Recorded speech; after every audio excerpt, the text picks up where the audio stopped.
আলহামদুলিল্লাহ, মহান আল্লাহ রাব্বুল আলামিনের দরবারে শুকর আদায় করি যে আল্লাহ রাব্বুল আলামিন প্রতি জুমার ন্যায় এই জুমার নামাজ আমাদেরকে আল্লাহর ঘর মসজিদে এসে জামাতের সাথে আদায় করার তৌফিক দান করেছেন। এজন্য দিল থেকে মোহাব্বতের সাথে আমরা আল্লাহকে রাজি এবং খুশি করবার জন্য শুকর আদায় করে নেই, সকলেই পড়ি আলহামদুলিল্লাহ। মোহতারাম হাজরিন, সম্মানিত ভাইয়ের আমার, যেই অবস্থায় থাকি না কেন আল্লাহর শুকর আদায় করা। সুস্থতার মালিক কে? অসুস্থতার মালিক? সব কিছুর মালিক কইতো আল্লাহ। আল্লাহ রাব্বুল আলামিন কখনো আমাদেরকে অসুস্থ দিয়ে পরীক্ষা করবেন, আবার কখনো সুস্থতার নেয়ামত দিয়ে পরীক্ষা করবেন। এটা আল্লাহ রাব্বুল আলামিনের নিজাম। কাউকে সুস্থতার নেয়ামত দিবেন, দেখি আমার বান্দা এই সুস্থ থাকা অবস্থায় আমি আল্লাহর ইবাদত করে কিনা। আবার কাউকে এমন রোগ দিবে, হাত নাই, পাও নাই, চোখ নাই, দেখি আমার বান্দা এই অবস্থায় আমি আল্লাহকে স্মরণ করে কিনা। আমাদের একটা অভ্যাস হলো, যখন বিপদে পড়ি তখনই আল্লাহর কথা স্মরণ করি, বিপদ শেষ তখন আর এই মুখ দিয়ে আল্লাহর কথা আনি না। আছে না? আপনি নৌকা দিয়া নদীর মাঝখানে চলতেছেন, এমন ঝড় শুরু হইল, বিশাল বড় বড় ঢেউ আসতেছে। ওই সময় কিন্তু হিন্দুরও আল্লাহর ভয়ে এই নদীর থেকে বাঁচার জন্য দেখবেন হ্যাঁ আল্লাহরে ডাকে।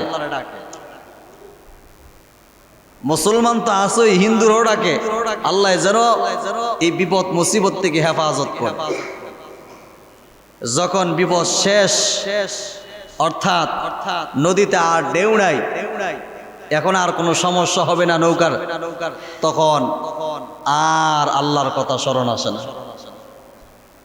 এই হলো আমাদের অবস্থা না? সদা সর্বদা আল্লাহ রাব্বুল আলামিনের স্মরণ করা। কি বলেন আপনারা? সুস্থ থাকেন অথবা অসুস্থ থাকেন, দোনোটাই যেহেতু আল্লাহ রাব্বুল আলামিন দিয়ে থাকেন, অতএব সদা সর্বদা আল্লাহকে স্মরণ করা, আল্লাহর কাছে দোয়া চাওয়া। সব সময় আল্লাহকে স্মরণ করলে কি হয়? আল্লাহ বলছেন ওয়াজাক্কির ফাইন্না যিকরা তানফাউল মুমিনিন। ওয়াজাক্কির, নবীজি আপনি নসিহত করুন। ফাইন্না যিকরা তানফাউল মুমিনিন, মুমিনদের ফায়দা হবেই, নসিহত করলে মুমিনদের ফায়দা হবেই। আল্লাহ বলেন যখন কোনো মুমিন আমাকে স্মরণ করে তখন আমি নিজে তাকে স্মরণ করি। ফাজকুরুনি আযকুরুকুম। বান্দা যখন নদীতে বিপদে পইরা আমি আল্লাহকে আল্লাহ বলে ডাক দিছে, তখন আমি আল্লাহ রাব্বুল আলামিনের রহমতের দুইটা হাত তাদের সামনে বিছায় দিই। বিপদ মুসিবত থেকে আমি আল্লাহ তাদেরকে কুদরতিভাবে হেফাজত করি। এজন্য বলবো সদা সর্বদা অসুস্থ থাকেন অথবা সুস্থ থাকেন, যেই অবস্থায় রাখুক না কেন স্মরণ করব কাকে? আরো জোরে কোন কাকে?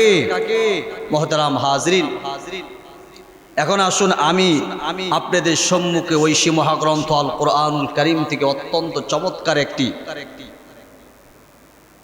আয়াত তেলাওয়াত করেছি। এই আয়াতকে সামনে রেখে আজকে কিছু আলোচনা করব। আল্লাহ রাব্বুল আলামিন শেষ পর্যন্ত আমলের নিয়তে শুনবার তৌফিক দান করুক, বলুন আমিন। আল্লাহ রাব্বুল আলামিন বলছেন ওয়ামান আহসানু কাওলাম মিম্মান দাআ ইলাল্লাহ। ওই ব্যক্তির চাইতে ভালো কথা আর কার হবে যেই ব্যক্তি মানুষগুলোকে ডাকে আল্লাহর দিকে। সমাজে একজন মানুষ নামাজ পড়ে না, একজন মানুষ রোজা রাখে না, এই মানুষগুলোকে লাঠি সোটা দিয়ে কিন্তু নামাজ পড়ানো যাবে না, তাদেরকে সুন্দরভাবে বুঝাইতে হবে। নসিহতের মাধ্যমে হোক, ওয়াজের মাধ্যমে হোক, যেইভাবে হোক তাকে উত্তম কথার দ্বারা তাকে আনতে হবে। লাঠি সোটা দিয়ে কিন্তু কখনো মানুষকে ইসলামের পথে আনা যায় না। লাঠি সোটা দিয়ে যেমন অন্ধকার দূর করা যায় না, ঠিক তেমনি ভাবে লাঠি সোটা দিয়ে মানুষকে ইসলামের পথে আনা যায় না। এটা উদাহরণ দেয় আপনাদেরকে। এলাকার সমস্ত মানুষ একসাথে হয়েছে, এই এলাকা থেকে অন্ধকার দূর করবে। আর অন্ধকার কেমনে দূর করবে? সবাই একসাথে হইছে, বলতেছে মাগরিবের পরপরই তো সন্ধ্যা চলে আসে, অন্ধকার নেমে আসে, এই অন্ধকার দূর করতে হবে। অন্ধকার দূর করার জন্য কি মেডিসিন? বলে সবাই এক হাতের বাঁশের লাঠি বানাইবা। তো এলাকায় সবাই এক হাতের বাঁশের লাঠি বানাইছে, বানাইয়া সবাই একটা মাঠে জমা হয়েছে অন্ধকার দূর করবে। এখন এলাকার মাতবর সাহেব বলতেছে ঠিক আছে, এখন অন্ধকার দূর করো। তো সকলে এমন ভাবে বাইরান শুরু করে দিছে অন্ধকার দূর করার জন্য। একজনের লাঠির বাড়ি আরেকজনের মাথায় বইরা চিৎপটেং হয়ে রাস্তায় পড়ে আছে, মাঠে পড়ে আছে, আমারে বাঁচাও, আমার মাথা ফিরে রক্ত বের হচ্ছে, হুমানে ফিরান। তো এক ভদ্রলোক আইসা বলতেছে এ মিয়া, এইভাবে কি অন্ধকার দূর করা যায়? লাঠি সোটা দিয়ে কি অন্ধকার দূর করা যায়? অন্ধকার দূর করতে হলে একটা মেডিসিন আছে। বলে ভাই কি মেডিসিন? ওই লোকটা পকেট থেকে একটা ম্যাচ বের করে, ওই ম্যাচ থেকে কাটি বের করে ম্যাচের সাথে ঘষা দেওয়ার সাথে সাথে পুরা মাঠটা আলোয় আলোকিত হয়ে গেছে। কয় মিয়া এমনি অন্ধকার দূর করতে হবে, লাঠি সোটা দিয়ে অন্ধকার দূর করা যাবে না। অন্ধকার দূর করতে হলে কি লাগবে? আলো লাগবে। ঠিক তেমনি ভাবে লাঠি সোটা দিয়ে মানুষকে ইসলামের পথে আনা যাবে না, লাঠি সোটা দিয়ে মানুষকে এইভাবে দ্বীনের পথে আনা যাবে না, কোরআনের পক্ষে আনা যাবে না। মানুষকে উত্তম কথার মাধ্যমে মানুষকে দাওয়াত দিতে হবে, দ্বীনের পথে আনতে হবে। এই জন্য রাসূলুল্লাহ সাল্লাল্লাহু আলাইহি ওয়াসাল্লাম বলেন ইন্না মিনাল বায়ানি লা সিহরান। এমন কিছু আলেম আছে, এমন কিছু বক্তা আছে, এমন কিছু খতিব আছে, তাদের জবান থেকে যখন কথাগুলো বের হয় অনেক মানুষ এই কথার দ্বারা উপকৃত হয়। এই কথাগুলো জাদুর মতো তাদের অন্তরে কাজ করে। জোরে কোন ঠিক না বেঠ? আমি গত বছর আগের বছর গাউসিয়ায় মাহফিল করেছিলাম। তো শেষে বসছি আমি প্রধান বক্তা। আমার বয়ানের শেষ দিক দিয়া একজন হিন্দু লোক দৌড়ে এসে স্টেজে বলতো হুজুর আমি আপনার বয়ান শুনে আর চোখের পানি ধরে রাখতে পারি নাই, আমি আমার বাড়িতে বসে থাকতে পারি নাই। হুজুর আমি এই মুহূর্তে আপনার হাতে হাত রাইকা বাইয়াত হইয়া কালিমা পড়ে মুসলমান হতে চাই। আল্লাহু আকবার বলেন। এই বয়ানটা আমার ইউটিউবে আছে। এই লোকটা সাথে সাথেই সেখানেই কালিমা পড়ে মুসলমান হয়ে গেছে। এই জন্য আল্লাহ রসুল বলেন ইন্না মিনাল বায়ানি লা সিহরান। কার কথায় জাদু আছে, কার কথায় হেদায়েতের নূর আছে এটা বলা যায় না। আল্লাহ কার কথার দ্বারা হেদায়েত দিয়ে দিবে এটা বলা যায় না। এজন্য আল্লাহ রাব্বুল আলামিন বলছেন ওয়ামান আহসানু কাওলাম মিম্মান দাআ ইলাল্লাহ। ওই ব্যক্তির চাইতে ভালো কথা আর কার হবে যেই ব্যক্তি মানুষগুলোকে ডাকে আল্লাহর দিকে। আল্লাহ বলছেন وَمَنْ أَحْسَنُ قَوْلًا مِّمَّنْ دَعَا إِلَى اللَّهِ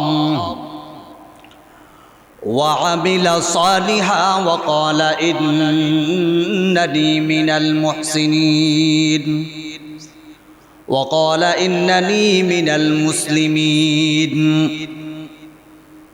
ওই ব্যক্তির চাইতে ভালো কথা আর কারো হবে যেই ব্যক্তি মানুষগুলোকে ডাকে আল্লাহর দিকে আসো, আল্লাহর দিকে আসো, আমার দিকে আসো এমনটাও না, আমার হাতে হাত লাগাও এমনটাও না, আমার হাতে বাইয়াত হও এমনটাও না। আল্লাহর বান্দাটাকে আল্লাহর দিকে আগায় যাও, আল্লাহর দিকে আগায় যায়। কার দিকে আগায় যাও? আল্লাহর বান্দাটাকে আল্লাহর দিকে আগায় যাও। আর কি বলে ওয়ামিলা সালিহান, নেক আমল কর, ভালো আমল কর। নামাজ পড়ে এইটো নেক আমল, কোরআন তেলাওয়াত করা এইটো নেক আমল, রোজা রাখা এইটো নেক আমল, হজ করা এইটো নেক আমল, যাকাত প্রদান করা এইটো নেক আমল, সত্য কথা বলা এইটো নেক আমল, ঘুমানোর পূর্বে দোয়া পড়া এইটো নেক আমল, ঘুম থেকে ওঠার সময় দোয়া পড়া এইটো নেক আমল, বাথরুমে যাইবে দোয়া পড়া এইটো নেক আমল, বাথরুম থেকে বের হবে দোয়া পড়া এইটো নেক আমল, মসজিদে ঢুকছেন এইটো নেক আমল, মসজিদ থেকে বাইর হইছেন দোয়া পড়া এইটো নেক আমল, 24 ঘন্টা জিকিরে ফিকিরে থাকবেন এইটো নিয়ামত। এই মুসলিম এইটা আমল মুসলমান ভাইয়ের আমার। এই জন্য আল্লাহ রাব্বুল আলামিন বলেন ওই ব্যক্তির চাইতে ভালো কথা আর কার হবে, যেই ব্যক্তি মানুষগুলোকে ডাকে আল্লাহর দিকে আসম। আর কি বলে ওয়া আমিলা সালিহান, আমল করো, নামাজ আদায় করো, রোজা রাখো, হজ যাকাত আদায় করো। আর কি বলে ওয়াকালা ইন্নানি মিনাল মুসলিমিন, আমি খতিব, আমি আন্তর্জাতিক মানের বক্তা, আমি খতিবে আজম, আমি অমুক মাদ্রাসার প্রিন্সিপাল, আমি খানকার পীর, আমি রাজনীতিক। এইটা আল্লাহর বান্দা বলেন না না না, আমার পরিচয় আমি হক্কানি কোনো আলেম না, আমি খানকার কোনো পীর না, আমি কোনো মসজিদের খতিব না, আমি মাদ্রাসার প্রিন্সিপাল না। আমার একটাই পরিচয়, আমি হলো একজন খাঁটি মুসলমান।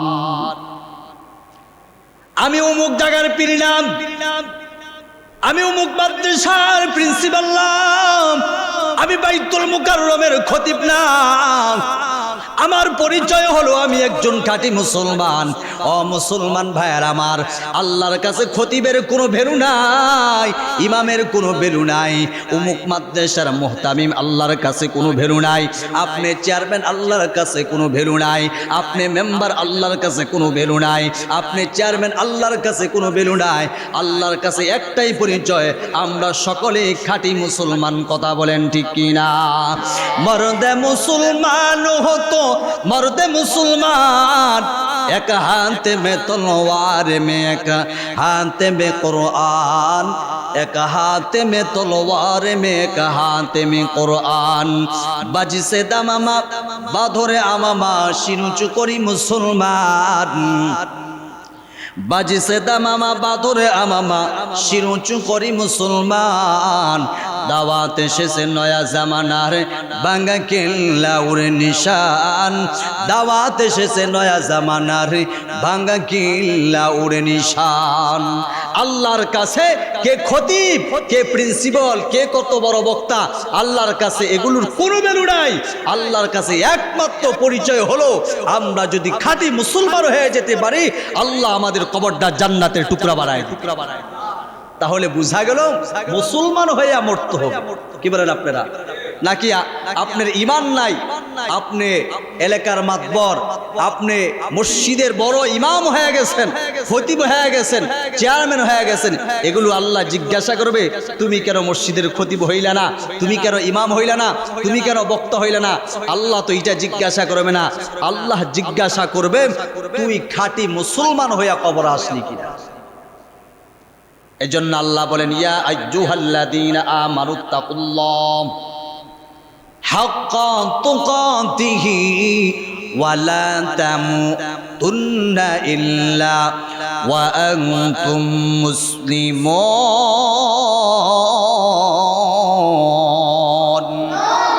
আল্লাহ ডাক দিয়ে বলে ইয়া আইয়ুহাল্লাযীনা আমানুত্তাকুল্লাহ, হে ইমানদারগণ ইত্তাকুল্লাহ, আল্লাহকে ভয় কর। শুধু ভয় করলেই চলবে না, হাক্কা তুকাতিহি, ভয়ের মতো ভয় করতে হবে। হাক্কা তুকাতিহি, ভয়ের মতো ভয় করতে হবে। ওয়ালা তামুতুন্না ইল্লা ওয়া আনতুম মুসলিমুন, মুসলমান না হইয়া কিন্তু মরণ বরণ কইরো না। কেমন ভয় করতে হবে? আল্লাহু আকবার। উস্তাদ দুইজন ছাত্রকে বাসায় পাঠাইলেন, একজনের নাম হলো আব্দুর রহমান, আর একজনের নাম হলো ওমর। এবার উস্তাদ ডাক দিয়ে কয় ওমর বাসার থেকে একটা মুরগি চুরি করে মাদ্রাসায় নিয়ে আসবাম। আব্দুল্লাহ বললেন আব্দুল্লাহ তোমার এলাকার থেকে একটা মুরগি চুরি করে এই মুরগি জবাই করে মাদ্রাসায় নিয়ে আসবা। ছাত্র দুইজন চলে গেলেন। ওমর একটা মুরগি চুরি করে এটা জবাই করে মাদ্রাসায় নিয়ে আসে, কিন্তু আবু বকর আব্দুল্লাহ মুরগি চুরি করে আর আনতে পারে নাই। ওস্তাদ জিজ্ঞাসা করে ওমর তুমি মুরগি আনছনি? কয় হ্যাঁ, কেউ দেখে নাই তো? কেউ দেখে নাই। আব্দুল্লাহকে জিজ্ঞাসা করে আব্দুল্লাহ রে তোর মুরগি কই তুই আনলি না? ওস্তাদ জি মাফ করবেন, আমি মুরগি ধরছি, আমি তাকায় দেখি আমার আল্লাহ দেখেন। আমি ওই মুরগি নিয়ে যখন খেরের পাড়ার পাশে জবাই করতে গেলাম, আশেপাশে তাকায় দেখি কেউ দেখে না। একজন তাকায় আছে, তিনি হলেন আমার আল্লাহ। জোরে জোরে কোন সুবহান। হুজুর হাজারো চেষ্টা করলাম,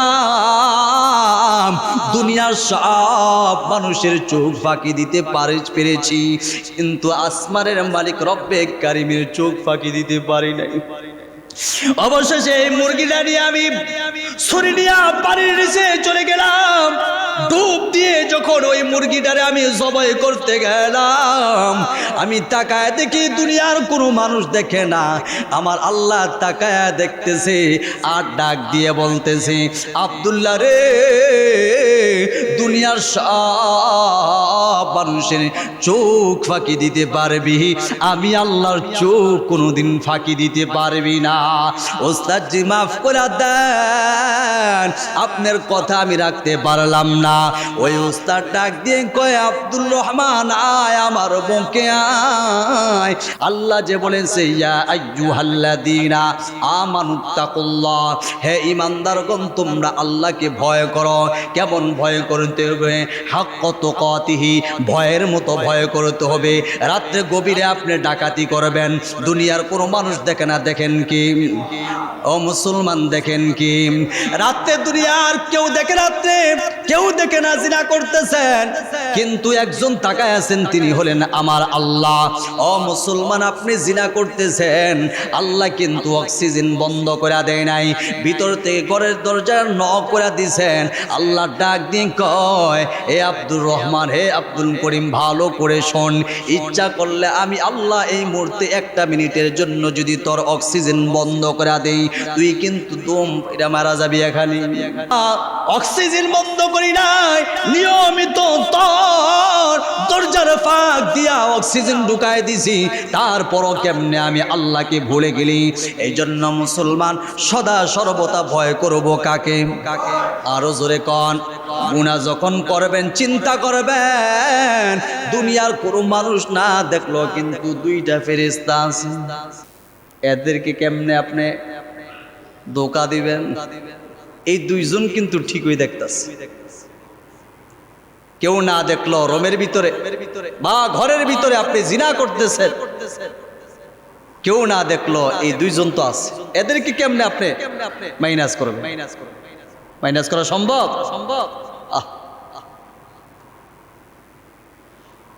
এই জন্য বলবো অন্তরের ভিতরে আল্লাহর ভয় রাখা। অন্তরের ভিতরে কায় ভয় রাখা? আল্লাহর ভয় রাখা। মুসলমান ভাইয়েরা আমার, বন্ধুরা আমার, তো বলছিলাম আল্লাহ বলছেন, ইয়া আইয়ুহাল্লাযীনা আমানুত্তাকুল্লাহ হাক্কা তুকাতিহি ওয়া লা তামুতুন্না ইল্লা ওয়া আনতুম মুসলিমুন। মুসলমান না হইয়া তোমরা কবরে আসবা না। মুসলমানের কত দাম! একজন কালিমা পড়লে ওরা মুসলমান। কুলু লা ইলাহা ইল্লাল্লাহ ফাদাখালাল জান্নাহ। আল্লাহর রাসূল সরকারে দু আলম নবীজি, উম্মতের কান্ডার, রহমতের ভান্ডার নবী, নবী মুহাম্মদুর রাসূলুল্লাহ, সকলে পড়ি সাল্লাল্লাহু আলাইহি ওয়াসাল্লাম। আল্লাহর নবী জানায়া দেয়, ও উম্মতের দল ভালো করে শোনো, যদি কেউ কালিমা পড়ে, জীবনে একবারও হলো কালিমা পড়ে, নামাজ পড়লো না, রোজা রাখলো না, হজ করলো না, যাকাত দিল না, কোনো ভালো কাম করলো না, কিন্তু ঈমান এনেছে, কালিমা পড়েছে, জীবনে একবার হলো শাস্তি ভোগ করে হলো সে একবার না একবার আল্লাহর তৈরি জান্নাতি মেহমান হয়ে যাবে। এই হাদিস থেকে আবার নামাজ ছেড়ে দিয়েন না। আল্লাহ রাসূল বলছেন, কেউ যদি জীবনে একবার হলো কালিমা পড়ে থাকে, সে জাহান্নামের শাস্তি ভোগ করে একবার না একবার হলো সে আল্লাহর তৈরি জান্নাতি মেহমান হবে। তবে ওই জাহান্নামের আগুন সহ্য করতে পারবেন কিনা এর আগে এইটা তো একটু পরীক্ষা করা দরকার। এক ওয়াক্ত নামাজ ছেড়ে দিলে 2,88,00,000 বছর জাহান্নামে জ্বলতে হবে। এক ওয়াক্ত, এক ওয়াক্ত। জীবনে কত নামাজ ছেড়ে দিয়েছেন, কত নামাজ। এগুলো শাস্তি ভোগ করার পরে আপনি জান্নাতে যাইবেন। এখন দেখেন কত কোটি কোটি বছর জাহান্নামের আগুনে জ্বলত, কোটি কোটি বছর। মনে করতেছেন দুনিয়ার একদিন আখিরাতের একদিন না, দুনিয়ার 1 বছর আখিরাতের একদিন, দুনিয়ার 1 বছর আখিরাতের একদিন। এইভাবে কোটি কোটি বছর জাহান্নামের আগুনে জ্বলার পরে আল্লাহ সিদ্ধান্ত নিবে সে তো আমার ভয়ে কালিমা পড়েছে, এখন তাকে জান্নাতে দেওয়া যায় শুধু ঈমান আনার কারণে। আর বেঈমান অবস্থায় যদি আপনি মারা যান, যতই দুনিয়ার জমিনে ভালো অবস্থা, যতই দুনিয়ার জমিনে ভালো কিছু রেখে যান না কেন, কোনো লাভ হবে না। বেঈমান অবস্থায় মারা গেলেন তো আপনি জাহান্নামের আসামি। এজন্য আল্লাহ রাব্বুল আলামিন বলেন, ইয়া আইয়ুহাল্লাযীনা আমানুত্তাকুল্লাহ হাক্কা তুকাতিহি ওয়া লা তামুতুন্না ইল্লা ওয়া আনতুম মুসলিমুন। মুসলমান না হইয়া কবরে আইসো না। মুসলমান আল্লাহ